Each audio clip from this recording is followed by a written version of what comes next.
Moscou, Tabaza, Luanda, South Africa, Abidjan, Yaoundé, Libreville, Paris ou même Jamena. Si Koyo, Kanatikeli, Iyo, Papa. Aux États-Unis, Mobimba, Tunabino Giaye, Okolo Masolo. Bacollo State. Bacollo State. Bacollo State. Bacollo State. Bacollo State. Bacollo State. Thank you. Je vous pose cette question en tant qu'organisateur, l'un des organisateurs de cette manifestation. Où sont les Congolais? Je sais que dans cette région métropolitaine de Washington, on a plus de 3000, 4000 familles congolaises qui fait à peu près une affaire de 10 000 Congolais qui sont tout autour.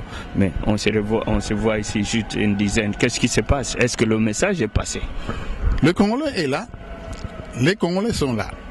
Le problème, ce n'est pas d'avoir 1 million de Congolais pour venir ici, puisque comme nous sommes venus prier Dieu, par l'intermédiaire d'une personne, Dieu peut faire de grandes choses.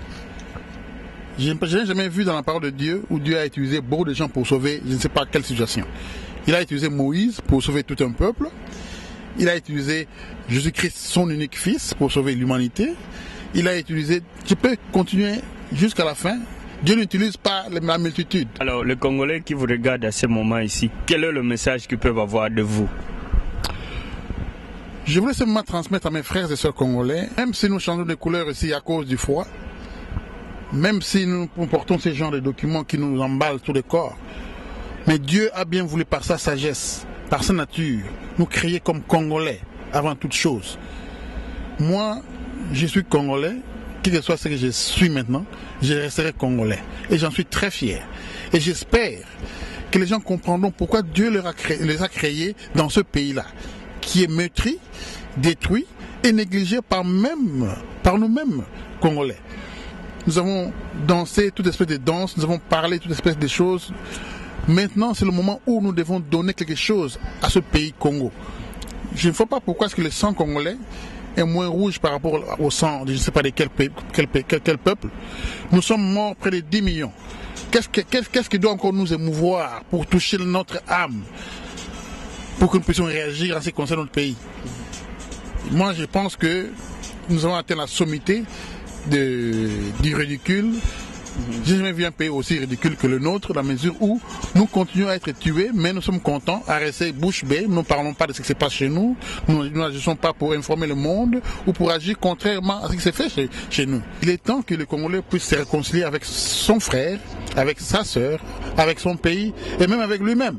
Puisque plus que nous sommes éloignés les uns des autres, plus nous sommes différés dans la guerre, dans des trucs de ce genre-là, ceux qui ne sont pas Congolais prennent avantage de nous. Alors, notre message que nous avons réellement aujourd'hui, c'est un message de réconciliation entre toutes les forces vives du pays. Que nous puissions nous asseoir, faire l'état des problèmes du Congo, en parler et trouver des solutions adéquates. Merci, M. Bosco. Je vous remercie pour votre temps. Je vous en prie. Afrique, où est ta fierté? Où est ton ambition? Tu dois défendre tes enfants, tes intérêts.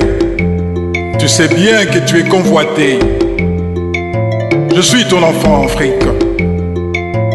Je dois bénéficier de mon indépendance, de mes richesses, de ma faune, de l'éducation, de la démocratie et de la nouvelle technologie. Yeah, Africa, où es-tu, Africa? Alors, chers téléspectateurs, nous voulons prendre un monsieur qui est très connu, c'est un nom très connu que nous n'allons plus rappeler.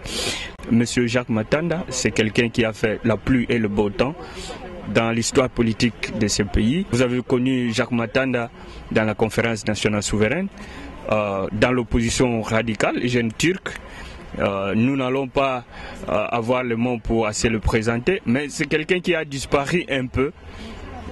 Beaucoup de gens me demandaient où est Jacques Matanda. On sait qu'il est aux États-Unis, qu'est-ce qu'il fait? Et aujourd'hui, nous avons la chance de rencontrer M. Jacques Matanda qui est venu ici devant la Maison Blanche ensemble avec les autres compatriotes. Quel est le message que M. Jacques Matanda a? Alors, M. Jacques Matanda, bonjour, meilleurs vœux. Bonjour et je vous réciproque les vœux, les meilleurs pour l'année nouvelle et pour la Noël.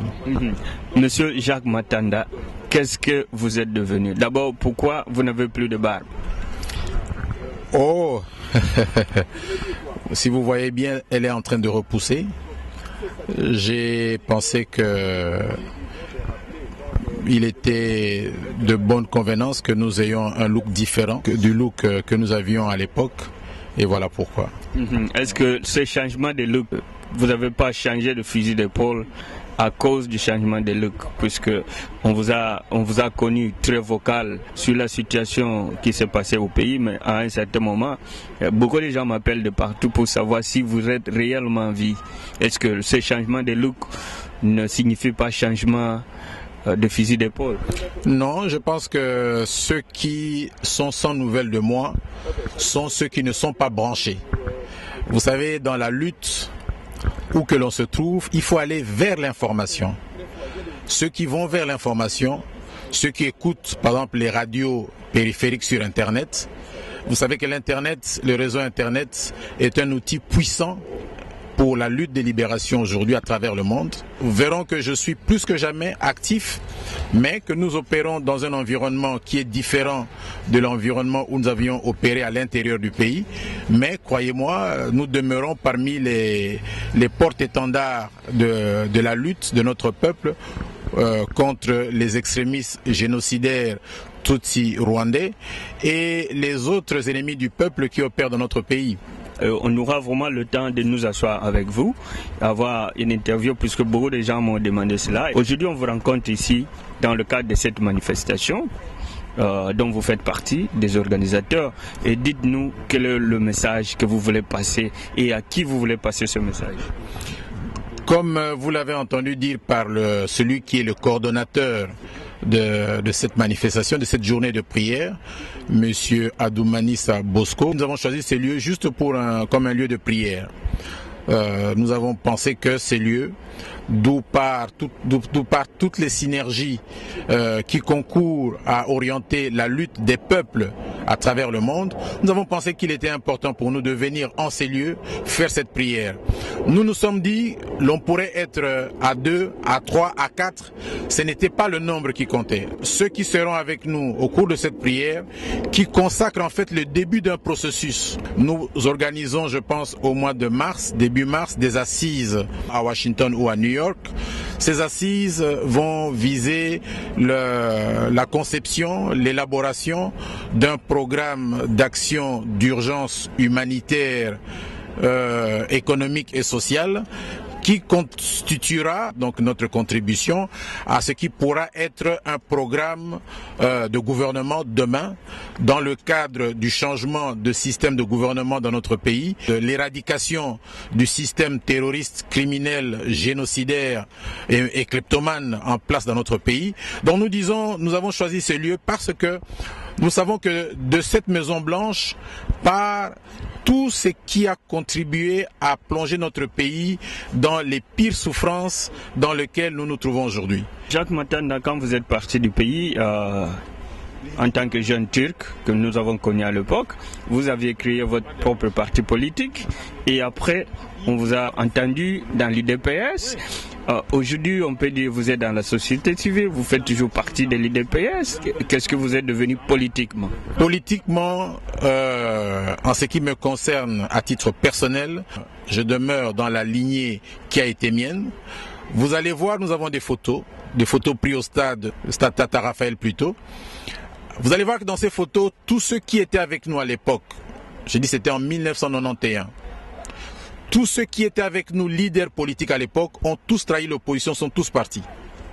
Vous allez voir qu'il ne reste plus aujourd'hui que Étienne Tshisekedi wa Mulumba et moi-même, qui continuent dans la ligne de l'opposition radicale au système de gouvernement en place dans notre pays. Donc j'ai dit, je n'ai pas changé, je demeure constant, je suis l'un des rares, et j'insiste, sans fausse modestie, un des rares avec Étienne Tshisekedi, le docteur Étienne Tshisekedi de Mulumba, à être demeuré fidèle aux plus profondes aspirations du peuple congolais. Nous vivons très durement aux États-Unis, mais nous avons fait le choix de venir œuvrer aux États-Unis parce que nous savons que tout ce qui s'est passé dans notre pays trouvait son impulsion aux États-Unis. J'ai dirigé la lutte à l'intérieur du pays. J'avais été élu président de la commission de stratégie de l'opposition, élu, pas nommé. C'est-à-dire, toutes les composantes de l'opposition m'avaient fait confiance à l'époque en m'élisant président de la commission de stratégie de l'opposition. Et c'est à ce titre-là, muni d'un ordre de mission que j'ai encore, que j'ai quitté le pays, que j'ai même dans mon sac ici, que j'ai quitté le pays pour l'Angola et toute la pérégrination que j'ai eue, l'Europe, l'Ouganda et aujourd'hui les États-Unis. Donc plus que jamais, je suis demeuré fidèle aux plus profondes aspirations du peuple. Tous ont trahi. Je peux aujourd'hui rentrer à Kin. J'ai eu des sollicitations de la part de ceux qui dirigent le pays. Et il y a des témoins qui étaient là quand on est venu me solliciter. On m'a proposé millions. J'ai un témoin aujourd'hui qui est à Dallas. S'il m'écoute, il peut le dire. Il était là quand on m'a proposé millions pour rentrer au pays, aller dans le gouvernement. Votre ami Mende.